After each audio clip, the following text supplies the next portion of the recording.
In today's video, I'm going to teach you how to add a fix version in Jira.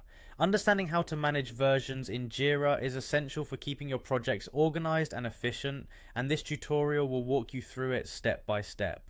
Let's dive right in. First off, you need to create a version, which is also referred to as a release. To do this, navigate to the project within Jira where you want to manage these versions. Once you're in the right project, look towards the top of your project menu. You should see an option labeled Releases.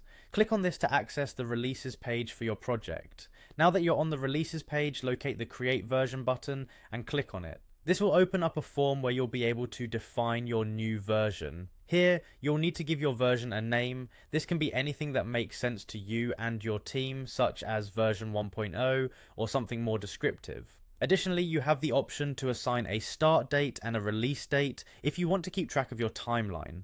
Don't forget to add a helpful description about what this release entails or any other specific details that might be of use to those working on the project. Once you've filled in all these details, make sure to hit the Save button to confirm and create your new version. Congratulations, you've just created a version for your project. Next, let's talk about how to assign issues to your newly created version. Start by navigating to the project's backlog view. This is the place where you can see all the tasks and issues listed for your project, making it easier to organize what needs to be addressed. Find an issue from the backlog that you want to assign to a version and open it. With the issue open, look for the field labeled Fix Versions. Clicking on this will produce a drop-down menu. From here you can select the appropriate version you've created earlier.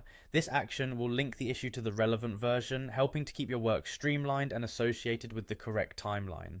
And that's it, you've successfully learned how to create a version and assign issues to it within Jira. This organized approach will not only help you track what's happening in your projects, but also ensure everything stays on schedule. Whether you're releasing new features or making updates, assigning fixed versions allows you and your team to stay on the same page. Thank you for watching, and I hope this tutorial has been helpful. If you have any questions or need further clarification, feel free to reach out. Make sure to like and subscribe for more helpful Jira tutorials. Happy planning and organizing.